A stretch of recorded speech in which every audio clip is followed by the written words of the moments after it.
A group of nearly 200 Democratic lawmakers have filed a lawsuit against Donald Trump, alleging that he's violating a clause of the Constitution by accepting payments from foreign governments. Now, we've been covering those payments he's accepted since the inauguration here on TYT, but now the legal repercussions. This is not the first lawsuit against him, but this is the first to have 200 lawmakers.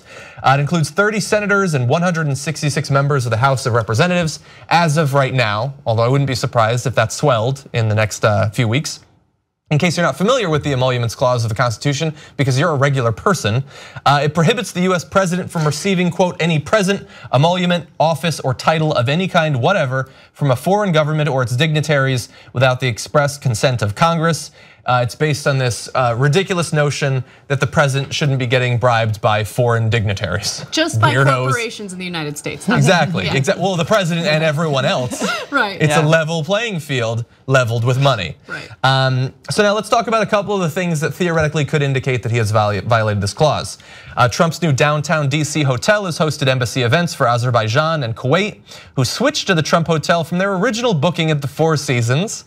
The hotel hosted an annual conference sponsored by the Turkish state last month, a conference that in previous years was habitually held at the Ritz-Carlton, but you don't get as much bang for your buck going to the Ritz anymore, apparently.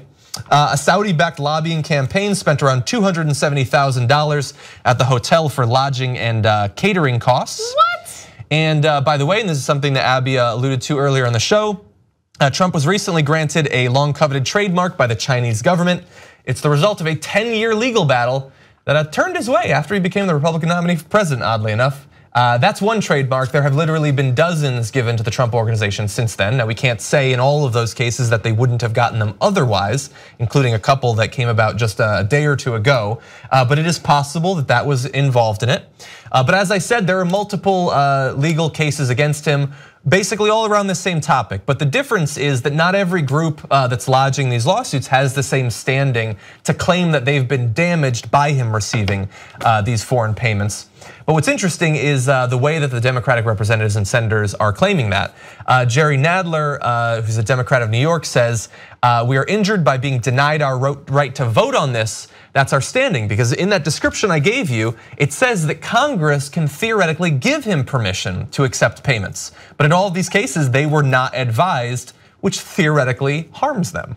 Right. What I'm curious about is how this plays out and whether or not, it's considered some sort of ridiculous loophole because it's not direct payments and it's a payment through his businesses and his business entities, which, by the way, he claimed he was going to step back from, but he never really did, right? And so I don't know if there's a loophole.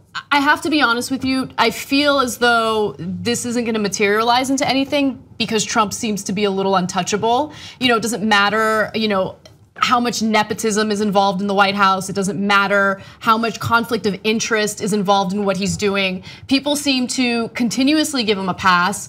And then, any type of action against him is seen as a political move as opposed to a move that's meant to help protect and represent the American people. So I don't know how it's gonna play out. I'm curious to see, but I do see it as a big problem when foreign governments are, essentially using their financial power to sway him in any which way. Swamp drained.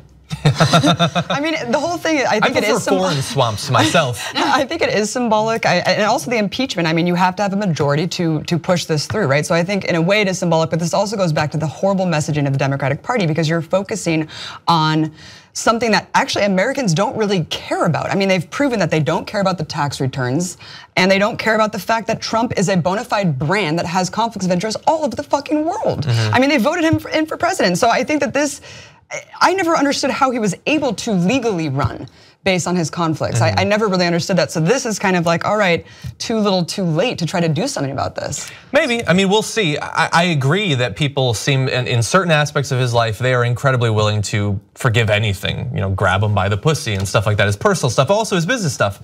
But now that he's the president, I do think that some cases you can put together a 30-second ad that very clearly involves foreign bribery. And I do think that Americans, for right or wrong, we are a xenophobic country.